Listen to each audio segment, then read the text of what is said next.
Good morning to all. My name is Mahendra Singh Rajput and I teach from Sri Digambar Institute of Technology, Dosa. I discuss about the topic of fluid mechanics in Department of Civil Engineering and Mechanical Engineering, and I will discuss about the topic of fluid property of the fluid. Fluid, what is the fluid? Fluid is a substance which is capable of flowing. Fluid is a substance which is capable of flowing. Simple, and it may be classified as liquid, gas and vapor. There are three types of fluid: liquid, gas and vapor, and another type of fluid, ideal fluid and real fluid. देखो भैया, fluid को हमने तीन types में divide किया हुआ है, liquid, gas और वेपर. फ्लूइड वो चीज़ होती है जो फ्लो हो, वो सबस्टेंस जो फ्लो हो सके उसको हम फ्लूइड बोलते हैं. और ये थ्री टाइप्स हैं इसके, लिक्विड, गैस और वेपर. तीनों ही कंडीशन में जो तीनों फेसेस हैं हमारे पास, इन तीनों फेसेस की हम बात करें तो ये तीनों फेसेस में हमारा जो फ्लूइड होगा वो फ्लो होने की प्रॉपर्टी रखता है. Then ideal fluid and real fluid. In fluid mechanics में we will study the ideal fluid and real fluid. Ideal fluid which is inexistent. Ideal fluid exist नहीं करता है, रियल लाइफ में एग्जिस्ट नहीं करता है, जबकि रियल फ्लूइड जो होता है वो रियल लाइफ में आपका एग्जिस्ट करेगा. उसका रीजन क्या है कि आइडियल फ्लूइड, बिकॉज आपको पता है हम ये चीज़ मानते हैं कि आइडियल कंडीशन 100% होती है. आइडियल कंडीशन 100% होती है और which is impossible in real life problems. ठीक है. देन आइडियल फ्लूइड के अंदर no viscosity, no surface tension and incompressible. This is the property of ideal fluid. Basic property, no viscosity, viscosity, ये सब तीनों प्रॉपर्टीज या तीनों कंपोनेंट्स या तीनों इसकी जो प्रॉपर्टीज हैं यहाँ पर आइडियल फ्लूइड के अंदर होती है. ये आइडियल फ्लूइड को शो करती है कि विस्कोसिटी नहीं होनी चाहिए. मैंने अभी थोड़ी देर पहले कहा कि आइडियल कंडीशन वो होती है जो प्रैक्टिकल लाइफ में पॉसिबल नहीं है. ठीक है. क्यों? क्योंकि प्रैक्टिकल लाइफ में कोई भी चीज़, कोई भी हम कंपोनेंट लें, कोई भी कैलकुलेशन करें, कोई फोर्सेस का एनालिसिस करें, दिस इज आइडियल कंडीशन में पॉसिबल नहीं है. बिकॉज यहाँ पर there are number of forces, there are number of friction losses are available. तो लॉसेस अवेलेबल होंगे फोर्सेस के साथ, तो आइडियल कंडीशन नहीं लग पाएगी. क्यों? क्योंकि आइडियल कंडीशन में तो हमारे पास बहुत सारे फोर्स आ रहे हैं. ग्रेविटेशनल फोर्स आ रहा है, सरफेस टेंशन फोर्स आ रहा है, फ्रिक्शन फोर्स आ रहा है, बहुत सारे फोर्स हैं जो कि आइडियल कंडीशन के साथ सेटिस्फाई नहीं हो पाते हैं. इस तरह से आइडियल कंडीशन का हम यूज क्यों करते हैं? लेकिन न्यूमेरिकल प्रॉब्लम्स को सॉल्व करने के लिए हम कुछ पैरामीटर लेके चलते हैं जो हमको वो कंडीशंस कुछ टाइम के लिए लेके चलनी पड़ती है. उसके रेस्पेक्ट में हम रियल फ्लूइड का एनालिसिस करेंगे और फिर आगे कैलकुलेशन इसको तैयार करते हैं. ठीक है. तो आइडियल फ्लूइड के अंदर नो विस्कोसिटी, विस्कोसिटी नहीं होनी चाहिए. विस्कोसिटी क्या है? Viscosity is a property of fluid which is capable of flowing fluid and it resists to the flowing of fluid. मतलब ये जो आपका फ्लूइड कोई फ्लो हो रखा है उसके अपोज में जो प्रॉपर्टी होती है जो उसको फ्लो होने से रोकती है, दैट इज कॉल्ड विस्कोसिटी. जैसे कि मैं एग्जांपल लेके चलूँ कि विस्कोसिटी क्या है, आपको एक क्लियरली समझाता हूँ. जैसे कि हम लेते हैं टू फ्लूइड ले लेते हैं कोई भी, जस्ट लाइक एक मिल्क ले लेते हैं और एक हनी ले लेते हैं. तो मिल्क को हम किसी फर्श पर फैलाते हैं तो मिल्क का जो वेलोसिटी होगा किसी फर्श पर एज कंपेयर टू हनी, वो क्या होगा? वो ज़्यादा होगा. जबकि हनी का एज कंपेयर टू हनी की जो फ्लोइंग कैपेसिटी है वो क्या होगी? कम होगी. उसका बेसिक रीज़न ये होता है कि विस्कोसिटी जो होती है हनी की वो ज़्यादा होती है किसके कंपेयर में? मिल्क के कंपेयर में. ठीक है. विस्कोसिटी का यही प्रॉपर्टी होती है कि लेयर टू लेयर जो फ्रिक्शन को फ्लो करने की जो प्रॉपर्टी होती है, फ्लूइड को फ्लो करने के लिए जो रेजिस्टेंस प्रॉपर्टी चाहिए, बेसिकली हम रेजिस्टेंस प्रॉपर्टी बोल सकते हैं, वो ज़्यादा होती है इसके अंदर, विस्कोसिटी के अंदर. ठीक है. तो विस्कोसिटी यहाँ पर नहीं होती है, इसका मतलब फ्रिक्शन लॉसेस यहाँ पर नहीं है. फ्रिक्शन का जो प्रॉपर्टी है विस्कोसिटी के अंदर इनबिल्ट है. फ्रिक्शन यहाँ पर जो विस्कोसिटी के अंदर जो फ्रिक्शन है वो इनबिल्ट है, ये यहाँ पर नहीं लगेगा. ठीक है. Surface tension, no surface tension. Surface tension का मतलब है लिक्विड के अपर सरफेस पर जो फोर्सेस लग रहे हैं, मतलब all the forces will be equal in all directions. This is the pascal law. Pascal law. तो सरफेस टेंशन नहीं होगा. And incompressible fluid, incompressible fluid, incompressible fluid, incompressible fluid की ये प्रॉपर्टी होती है या इसकी ये कंडीशन होती है कि density will be equal to constant, आपकी जो डेंसिटी होगी वो क्या होगी, कांस्टेंट होगी इनकम्प्रेसिबल फ्लूइड के। तो ये तीन प्रॉपर्टी आइडियल फ्लूइड की बहुत बेसिक होती है, no viscosity, no surface tension और इनकम्प्रेसिबल। इनकम्प्रेसिबल में डेंसिटी कांस्टेंट होती है हमेशा, ये ध्यान रखने वाली बात है, ठीक है। अब हम बात करें रियल फ्लूइड की, तो रियल फ्लूइड के अंदर जो विस्कोसिटी है, सरफेस टेंशन है और कंप्रेसिबिलिटी है, तीनों जस्ट इसके अपोजिट जो प्रॉपर्टी है वो आ जाती है। मतलब विस्कोसिटी होगी रियल फ्लूइड के अंदर, ठीक है, विस्कोसिटी का प्रॉपर्टी का रहता है, और सरफेस टेंशन होनी चाहिए और कंप्रेसिबिलिटी की जो प्रॉपर्टी है वो होनी चाहिए, ये चीज़ें हैं। तो इसके अंदर बेसिकली इसके बाद मैं आपको बात बताऊं तो ये तो हमारे जो क्लासिफिकेशन है फ्लूइड का ये हुआ। अब इसमें कुछ प्रॉपर्टीज है, प्रॉपर्टीज में हम इस चैप्टर के अंदर डिस्कस करेंगे property of fluid, property of fluid, property of fluid हम इसके बारे में डिस्कस करेंगे, ठीक है। प्रॉपर्टी ऑफ फ्लूइड के बारे में हम डिस्कस करेंगे। फर्स्ट ऑफ ऑल दो प्रॉपर्टी में पहली प्रॉपर्टी होती है density, mass density.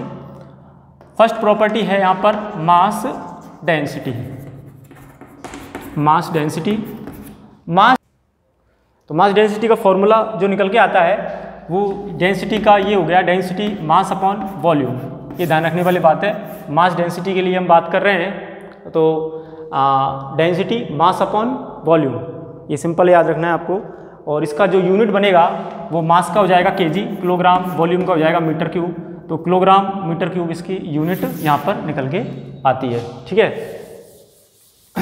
Next second number की जो प्रॉपर्टी है वो होती है आपकी weight density. This is mass density, है ना, और वेट डेंसिटी बहुत सिंपल है। वेट में यहाँ पर वेट कैलकुलेट करेंगे, वेट डेंसिटी, ठीक है। वेट डेंसिटी के अंदर हमने इस वेट डेंसिटी को स्मॉल w से डिनोट किया है, यहाँ पर स्मॉल w से डिनोट किया है।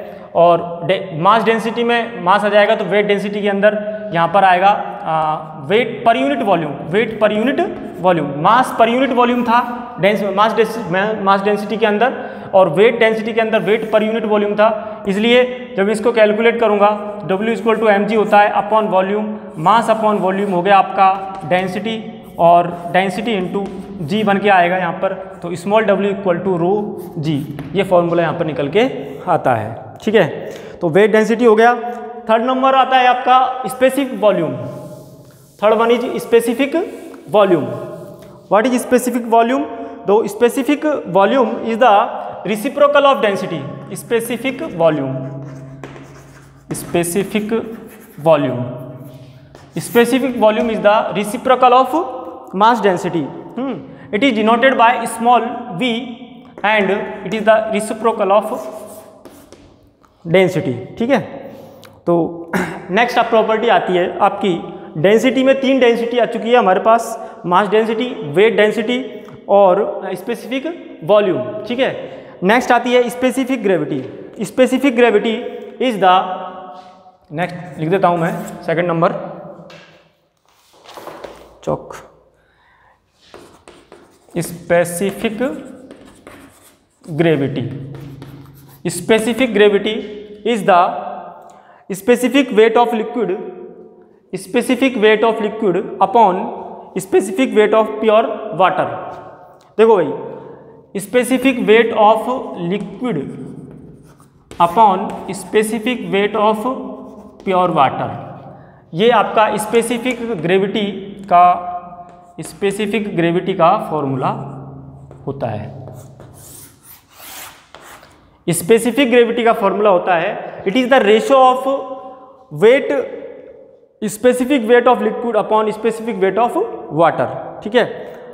ये फॉर्मूला आपका यहाँ पर होता है। नेक्स्ट प्रॉपर्टी जो होती है वो आपको हम बताते हैं विस्कोसिटी। नेक्स्ट प्रॉपर्टी जो है वो है विस्कोसिटी।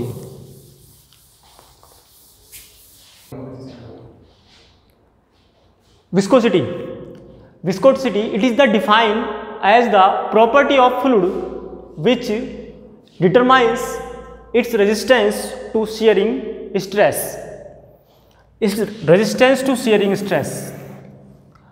ये एक प्रॉपर्टी होती है फ्लूइड की, जो फ्लो होता है and its resistance to shearing stress. अब यहाँ पर वर्ड आता है कि शियरिंग स्ट्रेस क्या होती है, थोड़ा इसका और डिस्कस कर देता हूँ मैं आपको। शियरिंग स्ट्रेस क्या होता है, तो देखो भाई स्ट्रेस टू टाइप की होती है। यहाँ पे मैं बता देता हूँ आपको, स्ट्रेंथ ऑफ मटेरियल में हम डिस्कस करेंगे इसके बारे में पूरा डिटेल से। Stress force upon area. Stress different types की हो सकती है, compressible, tensile, shear stress, normal stress, ठीक है। बट स्ट्रेस का जो फॉर्मूला है वो तो कुल मिला के ये निकल के आएगा, फोर्स अपॉन एरिया, ठीक है। अब फोर्स अपॉन एरिया, तो यहाँ पर हम बात करें दो तरीके की बेसिक स्ट्रेस होती है, नॉर्मल स्ट्रेस और शियर स्ट्रेस। देखो नॉर्मल स्ट्रेस में क्या होता है कि नॉर्मल स्ट्रेस में जैसे कोई ब्लॉक है ना, तो जो फोर्स लगता है वो परपेंडिकुलर टू द सरफेस लगता है। नॉर्मल स्ट्रेस के अंदर फोर्स परपेंडिकुलर टू सरफेस लगता है, और शियर स्ट्रेस के अंदर जो फोर्स लगता है वो अलोंग द सरफेस लगता है। बेसिक डिफरेंस ये होता है, शियर स्ट्रेस में फोर्स लगता है अलोंग द सरफेस, ठीक है। तो हम बात कर रहे हैं शियर स्ट्रेस की यहाँ पर, क्योंकि फ्लूइड आपके किसी लेयर पर फ्लो हो रखा है, तो वहाँ पर जो फोर्स लगेगा वो अलोंग द सरफेस लगेगा, न कि परपेंडिकुलर टू द सरफेस। अब अलोंग द सरफेस लगेगा, जैसे कि मान लो कि ये कोई फर्श है, ये जगह है, आपको मैं एग्जांपल दे देता हूँ यहाँ पर, ठीक है। यहाँ पर आपने ऑयल का फ्लो हो रखा है, ठीक है। तो ऑयल का फ्लो हो रखा है, तो ऑयल की कंडीशन क्या होगी, देखो ऑयल, मान लो कि ऑयल की लेयर है, डिफरेंट लेयर्स है। ये तो सॉलिड बाउंड्री में मान लेता हूँ इसको, 2 मिनट के लिए समझो इसको अच्छे से। सॉलिड बाउंड्री आ गई है, तो सॉलिड बाउंड्री ले ली हमने, ठीक है। इसके ऊपर ये ऑयल बह रहा है, ठीक है, ऑयल बह रहा है यहाँ पे। तो होता क्या है कि हर जो भी आपके पास फ्लूइड फ्लो हो रखा है वो लेयर्स में बना होता है, बहुत डिफरेंट टाइप की, मतलब बहुत सारी लेयर्स हैं यहाँ पर, ठीक है। यहाँ पर बहुत सारी लेयर्स हैं, और इन लेयर्स के बीच में क्या है, देयर आर, ये जो विस्कोसिटी का रीजन होता है basically cohesion and interaction between the particles. ये इसका बेसिक रीजन होता है, कोहेंशन फोर्स और इंटरएक्शन, इंटरमॉलिक्यूलर फ्रिक्शन होने की वजह से यहाँ पर विस्कोसिटी जनरेट होती है। दोनों लेयर्स के बीच में जो इंटरमॉलिक्यूलर फ्रिक्शन फोर्स लगेगा, तो उसकी वजह से जो फ्लो का रेजिस्टेंस जो होगा वो क्रिएट होता है। अब जैसे कि मान लो फ्लो हो रहा है, तो जो डाउनवर्ड डायरेक्शन में जो सरफेस सॉलिड बाउंड्री के साथ जो पहली आपकी लेयर होगी, उस पर क्या होगा, उस पर जो रेजिस्टेंस होगा वो सबसे ज़्यादा होगा। क्यों? क्योंकि फ्रिक्शन सरफेस है। उसके बाद फिर लेयर टू लेयर जो आपका फ्रिक्शन सरफेस आएगा, फिर उसके ऊपर तो लेयर टू लेयर चलेगा। तो यही चीज़ मैं आपको इस डायग्राम में शो कर रहा हूँ। ये एक्स एक्सिस और ये वाई एक्सिस, एक्स एक्सिस में वेलोसिटी शो कर रखी है और वाई एक्सिस में डिस्टेंस शो कर रखी है।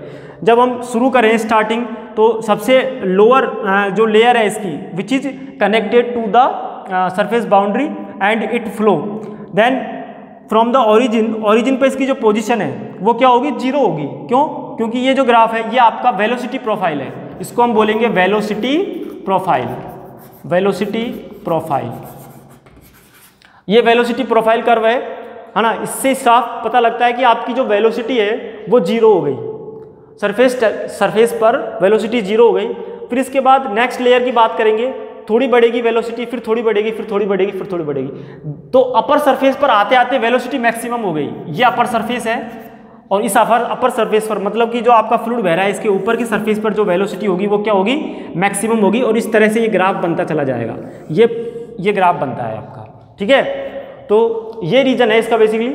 अब हम we are consider small elementary part of velocity and distance. तो वाई एक्सिस पर हमने डिस्टेंस कवर की है, एक्स एक्सिस पर वेलोसिटी कवर की है। देन तो वेलोसिटी की बात करें तो u वेलोसिटी है, स्मॉल एलिमेंट्री वेलोसिटी ले ली। There are some added velocity, भाई ऊपर के लेयर में कुछ एक्स्ट्रा वेलोसिटी होगी तो u प्लस डी यू ले लिया यहाँ पर, है ना। तो इसी रेस्पेक्ट में हमने जो डिस्टेंस मूव की, d u velocity, change in velocity, small elementary part की जो वेलोसिटी है, there are small velocity will take a small distance, ठीक है, small distance. Then d u और डी वाई, ये इस तरह से आप कंसिडर कर सकते हो, और ये वेलोसिटी ग्रेडियंट को तैयार करेगा। ये जो वेलोसिटी प्रोफाइल में यहाँ पर ये जो change in velocity with respect to distance है, ये आपका तैयार करेगा वेलोसिटी ग्रेडियंट। इस तरह से ये वेलोसिटी प्रोफाइल कर्व तैयार होता है। और विस्कोसिटी का जो बेसिक है, जैसे कि अकॉर्डिंग टू डेफिनेशन हम बात करें, अकॉर्डिंग टू डेफिनेशन, तो shear stress is directly proportional to du by dy, directly proportional to du by dy, क्योंकि आपको पता है कि along the surface shear stress लग रही है यहाँ पर, तो अपोजिट डायरेक्शन में जो फोर्स लगेगा, जो स्ट्रेस लगेगी वो आपकी शियर स्ट्रेस होगी। ठीक है, तो यहाँ पर शियर स्ट्रेस है directly proportional to du by dy। तो इसको मैं यदि मैं चाहूँ कि तैयार करना है, तो आपको पता है कि प्रोपोर्शनलिटी का साइन हटाने के लिए क्या करते हैं, हम किसी भी कांस्टेंट ऑफ प्रोपोर्शनलिटी से मल्टीप्लाई कर देते हैं, कांस्टेंट ऑफ प्रोपोर्शनलिटी से मल्टीप्लाई कर देते हैं। ठीक है, तो म्यू यहाँ पर म्यू है, म्यू कांस्टेंट ऑफ प्रोपोर्शनलिटी है, और ये कांस्टेंट ऑफ प्रोपोर्शनलिटी को हम विस्कोसिटी कोएफिशिएंट बोलते हैं। ठीक है, तो यहाँ से आपके पास विस्कोसिटी कोएफिशिएंट का आ जाएगा tau upon du by dy। ठीक है, तो इस तरह से विस्कोसिटी का एक कंप्लीट इंट्रोडक्शन हो चुका है, छोटा सा। ठीक है, इसमें कोई प्रॉब्लम हो तो आप मुझे कमेंट कर सकते हैं या मुझे कॉल भी कर सकते हैं। ठीक है, थैंक यू।